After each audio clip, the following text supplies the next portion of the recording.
శ్రీ గురుభ్యో నమః. శ్రీ మహాగణపతి నమః.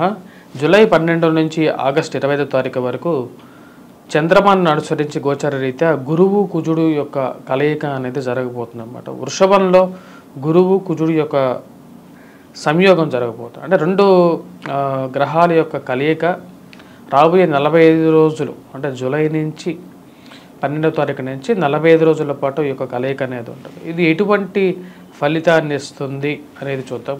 సింహరాశి వారికి గురువు కుజుడు యొక్క కలయిక అనేది రాబోతున్నటువంటి 45 రోజుల పాటు జూలై 12వ తారీఖు నుంచి ఆగస్టు 25వ తారీఖు వరకు ఎలా ఉండబోతుంది గోచార రీత్యా చూద్దాం. ఈ యొక్క సింహరాశి వారికి వచ్చినప్పటికీ కుజుడు యొక్క అనుకూలత అనేది కొద్ది తక్కువగానే ఉంది. దానికి ముఖ్య కారణం వచ్చినప్పటికీ రాజ్యస్థానాల్లో ఉన్నటువంటి కుజుడు అంత యోగ్యాన్ని ఇవ్వడు. కుజుడు కొన్ని స్థానాల్లోనే యోగ్యాన్ని ఇస్తాడు. అంత యోగ్యాకరకమైనటువంటి గ్రహస్థితిగా చెప్పడానికి లేదు. కాకపోతే ఈ రాశి వారికి కొంచెం అనుకూలమైనటువంటి స్థితిలో వచ్చినప్పటికీ రవిగ్రహ సంచారం జరుగుతుంది. ఆ విషయంలో సింహరాశి వారికి వచ్చేటప్పటికీ సానుకూలమైనటువంటి ఫలితంగానే చెప్పచ్చు. కుజుడు యోగ్యాన్ని ఇవ్వకపోయినప్పటికీ ఈ రాశి వారికి 1000 స్థానంలోకి రాబోతున్నటువంటి శుక్రుడు జూలై 6వ తారీఖు శుక్రుడు శుక్రగ్రహ సంచారం వచ్చేటప్పటికీ 1000 స్థానాల్లో జరుగుతున్నది. రాజ్యస్థానాల్లోకి వచ్చేటప్పటికీ రవిగ్రహ సంచారం జరుగుతుంది. రవి ఎప్పుడైతే రాజ్యస్థానంలో ఉంటాడో అది వృత్తిపరంగా వ్యాపారపరంగా కూడా అనుకూలమైనటువంటి లాభస్థానంలో ఉన్నటువంటి రవి పూర్తి యోగ్యాన్ని ఇవ్వగలుగుతాడు. ధన సంబంధితమైన విషయాల్లో అనుకూలమైనటువంటి ఫలితాలు కూడా ఇవ్వగలుగుతాడు. వృత్తిపరంగా మీరు అనుకున్నటువంటి స్థాయికి మాటకి రీచ్ అవ్వడం జరుగుతుందన్నమాట. ఎందుకంటే లాభస్థానంలో ఉన్నటువంటి రవి పూర్తి అనుకూలమైనటువంటి ఫలితాలు ఇవ్వగలుగుతాడు అన్నమాట. ముఖ్యంగా మీరు ఎప్పుడు ఎక్స్పెక్ట్ చేయలేనటువంటి ఒక సహాయం అనేది మీకు వచ్చి చేరటం, అది మీకు మానసిక స్థైర్యాన్ని ఇవ్వగలుగుతుంది అన్నమాట. ఎందుకంటే సింహరాశి వారికి గ్రహస్థితి అంత అనుకూలంగా లేదు. ధనస్థానాల్లో వచ్చేటప్పటికి కేతువు, అష్టమంలో వచ్చేటప్పటికి రాహువు. ఈ యొక్క ప్రతికూలత అనేది కొంచెం వెంటాడుతూ ఉంటుంది. దానికి ముఖ్య కారణం వచ్చేటప్పటికి రాశి వారికి ధనస్థానంలో కేతువు ఉన్నప్పుడు అధికమైనటువంటి ఖర్చు, ఇరుగు పొరుగు సఖ్యత విషయంలో ప్రతికూలత. అష్టమంలో రాహుగ్రహ సంచారం జరుగుతున్నప్పుడు జీవిత భాగస్వామి ఆరోగ్య సంబంధితమైన విషయాల్లో ప్రతికూలత అనేది ఉంటుంది.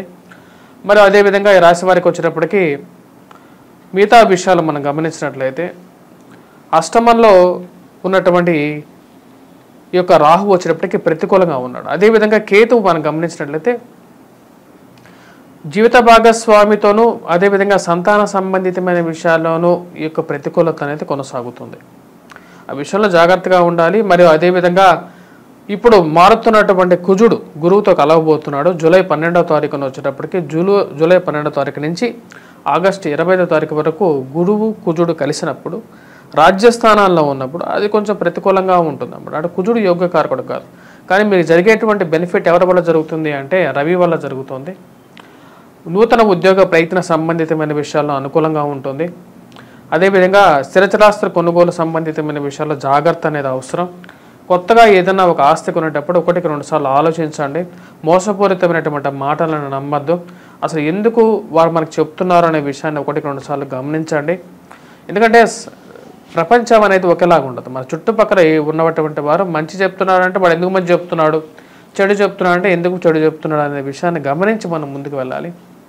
స్థిరచరాస్తి కొనుగోలు సంబంధితమైన విషయాల్లో అంతగా అనుకూలమైనటువంటి ఫలితాలు లేవు. రాశి వారికి నూతన ఉద్యోగ ప్రయత్న సంబంధితమైన విషయాల్లో సానుకూలపడే విధంగా ఉంది. ఎందుకంటే రవి యొక్క అనుకూలత అనేది లాభించే విధంగా ఉంది. ఆగస్టు 25వ తారీఖు వరకు రవి లాభస్థానంలో సంచారం చేస్తున్నప్పుడు అది సానుకూలపడే విధంగా ఉంది. అది ఈ రాశి వారికి సానుకూలమైనటువంటి ఫలితాలు ఎక్కువగా ఇస్తున్నాం ఆగస్టు 25వ తారీఖు వరకు. ఆగస్టు 25 నుంచి ఆగస్టు 15 వరకు ఆగస్టు 15 నుంచి ఆగస్టు 25వ తారీఖు వరకు వచ్చేటప్పటికి రవి యొక్క మార్పు అనేది 1000 స్థానంలోకి మారుతుంది. ఆ సమయంలో వచ్చేటప్పటికి ఈ యొక్క రాశివారు చాలా జాగ్రత్తగా ఉండాలి. అంటే ఆగస్టు 15 నుంచి ఎప్పుడైతే రవిగ్రహ సంచారం అనేది 1000 స్థానంలోకి కర్కాటకంలోకి ప్రవేశిస్తబోతున్నాడు అన్నమాట. కర్కాటకంలోకి ఎప్పుడైతే ప్రవేశిస్తాడో ఈ సింహరాశి వారు అత్యంత జాగ్రత్తగా ఉండాలి. ఎందుకంటే రాజ్యస్థానంలో ఉన్నటువంటి కుజుడు, 1000 స్థానంలో ఉన్నటువంటి రవి ఇద్దరు ప్రతికూలమైనటువంటి గ్రహాలు. వాటితో పాటు ధనస్థానంలో వచ్చేటప్పటికి ఈ రాశి వారికి కేతువు, అష్టమంలో వచ్చేటప్పటికి రాహు, మొత్తం ప్రతికూలంగా ఉంది. ఆగస్టు 15వ తారీఖు నుంచి సింహరాశి వారికి చాలా జాగ్రత్తగా ఉండాల్సినటువంటి పీరియడ్ ఆగస్టు 15వ తారీఖు నుంచి కొంచెం జాగ్రత్త అనేది బాగా ఎక్కువగా ఉండాలి. ఈ యొక్క రాశివారు ముఖ్యంగా వచ్చినప్పటికీ వృత్తిపరంగా కొన్ని జాగ్రత్తలు తీసుకోవాలి. డబ్బు పరంగా ఒక 10 రోజులు చాలా చాలా క్రిటికల్ అన్నమాట. డబ్బు పరంగా జాగ్రత్తలు తీసుకోవాలి. ఇన్వెస్ట్మెంట్స్ పరంగా ఆ టైంలో ఏం చేయొద్దు. ఏదైనా సరే కొంచెం టైం వెయిట్ చేయండి. వ్యయ స్థానంలో ఉన్నటువంటి రవి మీకు అంత అనుకూలమైనటువంటి ఫలితాలు ఇవ్వడు. ధన సంబంధితమైన విషయాల్లో జాగ్రత్తగా ఉండండి. ఇరుగు పొరుగు సఖ్యత విషయాల్లో కూడా జాగ్రత్తలు అనేది ముఖ్యం ఆ టైంలో.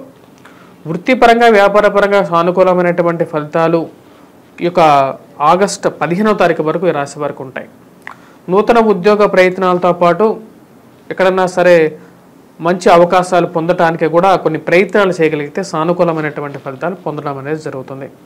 ఈ రాశిలో ఉన్నటువంటి విద్యార్థులకు కూడా ఆగస్టు 15వ తారీఖు వరకు సానుకూలమైనటువంటి ఫలితాలు పొందడం అనేది జరుగుతుంది. మానసిక చింత నుంచి బయటకు రాగలుగుతారు. ఒక సెల్ఫ్ కాన్ఫిడెన్స్ మీద వెళ్ళగలుగుతారు. మరియు అదేవిధంగా ఈ రాశిలో ఉన్నటువంటి వ్యాపారస్తులకు ఎలా ఉంది అనేది చూద్దాం. వ్యాపారస్తులకు వచ్చేటప్పటికి సమయానికి రావాల్సినటువంటి డబ్బు అనేది మూమెంట్ అనేది కొంచెం టఫ్గానే ఉంటుంది. దానికి ముఖ్య కారణం వచ్చేటప్పటికి కేతువు రాహుకేతువులు ఇద్దరు ప్రభావం, అదేవిధంగా రాజ్యస్థానాల్లో ఉన్నటువంటి కుజుడు రాబోతున్నటువంటి కుజుడు జూలై 12వ తారీఖు నుంచి రాబోతున్నటువంటి కుజుడు కూడా కొంచెం ప్రతికూలమైనటువంటి ఫలితాలు ఇవ్వగలుగుతాడు. అదేవిధంగా రవి యొక్క అనుకూలత అనేది కొంచెం లాభించే విధంగా ఉంటుంది. అవకాశాలు అనేది వ్యాపారస్తులకి కలిసి వస్తాయి, దాని విషయంలో సందేహం లేదు. కానీ ఫైనాన్షియల్ మూమెంట్ సమయానికి డబ్బు సరైన చేయడానికి అవకాశానికి సమయానికి వచ్చి చేరదన్నమాట. స్పెక్యులేషన్స్లో ఇన్వెస్ట్మెంట్స్ పెట్టద్దు. ఎవరినో ఏదో చెప్పారు కదా అని చెప్పేసి స్టాక్ మార్కెట్లో సింహరాశి వారికి అస్సలు బాగాలేదు. స్టాక్ మార్కెట్లో మటుకు సింహరాశి వారు ఇన్వెస్ట్మెంట్ చేయొద్దు. రియల్ ఎస్టేట్ సంబంధితమైన విషయాల్లో కూడా ఈ టైం బాగాలేదు. రియల్ ఎస్టేట్లో కూడా ఇన్వెస్ట్ చేయొద్దు. కొంచెం స్లో డౌన్గానే ఉన్నా సరే ప్రజెంట్ ఏవైతే చేస్తున్నారో దాన్ని కొనసాగించడమే మేలు అన్నమాట ఈ రాశి వారికి. మరియు అదేవిధంగా మిగతా విషయాలు విద్యార్థుల గురించి మనం మాట్లాడితే విద్యార్థులు అయితే మటుకు ఈ రాశి వారిలో ఉన్నటువంటి విద్యార్థులు కొంచెం కష్టపడి చదవాల్సినటువంటి ముఖ్యమైనటువంటి సూచన. ఎందుకంటే గురువు యొక్క అనుకూలత అనేది తక్కువగా ఉంది. రాజ్యస్థానాల్లో ఉన్నటువంటి గురువు ప్రతికూలమైనటువంటి ఫలితాలు ఇవ్వగలుగుతాడు. అది ఆ యొక్క విషయాన్ని గమనించాలి. మరి అదేవిధంగా గ్రహస్థితి కూడా అంత అనుకూలంగా లేదు. కాబట్టి సింహరాశిలో ఉన్నటువంటి విద్యార్థులు ఎవరైతే ఉన్నారో వారు కొద్దిగా కష్టపడి కాన్సన్ట్రేట్ చేసి చదవాలి. చెడు సావాసాలకు దూరంగా ఉండండి. మరి అదేవిధంగా వివాహ ప్రయత్న సంబంధితమైన విషయాల్లో కొంచెం సానుకూలమైనటువంటి ఫలితాలు ఆగస్టు 15వ తారీఖు వరకు వచ్చే విధంగా ఉంటుంది. కొంచెం ప్రయత్నపూర్వకంగా ప్రయత్నం చేయొచ్చు. ప్రయత్నం చేయడానికి ఎటువంటి అవరోధాలు కలగవు. 15వ తారీఖు వరకు కొంచెం సానుకూలమైనటువంటి ఫలితాలుగా చెప్పచ్చు. కొద్ది సాధ్యమైనటువంటి ఫలితాలు అయినప్పటికీ కూడా కొద్దిగా ధైర్యంతో ముందుకు వెళ్తే సానుకూలమైనటువంటి ఫలితాలు పొందగలుగుతారు. ఈ రాశి వారు చేసుకోవాల్సినటువంటి ముఖ్యమైనటువంటి పరిహారాల్లో కుజుడి యొక్క అనుకూలత రీత్యా సింధూరాన్ని ధరించడం అనేది ముఖ్యమైనటువంటి సూచన. అదేవిధంగా ఈ రాశి వారు గురువు యొక్క అనుకూలత రీత్యా గాయత్రి మంత్ర జపం, సరస్వతి మంత్ర జపాన్ని చేయడం అనేది ముఖ్యమైనటువంటి సూచన. గురుగ్రహ మంత్ర జపం చేసుకోగలిగినా సరే సానుకూలమైనటువంటి ఫలితాలు పొందగలుగుతారు. వైవాహ ప్రయత్న సంబంధితమైన విషయాల్లో మరియు జీవిత భాగస్వామి ఆరోగ్య సంబంధితమైన విషయాలు ఈ యొక్క 2 విషయాల కోసం రాహుకేతువుల యొక్క పరిహారం చేసుకోవాలి. రాహు యొక్క అనుకూలత రీత్యా వచ్చేటప్పటికి దుర్గాదేవికి మంత్రస్తుతి చేయొచ్చు, అమ్మవారిని పూజించవచ్చు. కేతువు యొక్క అనుకూలత రీత్యా వచ్చేటప్పటికి వినాయకుడిని పూజించినట్లయితే సానుకూలమైనటువంటి ఫలితాలు పొందడం అనేది జరుగుతుంది. స్వస్తి.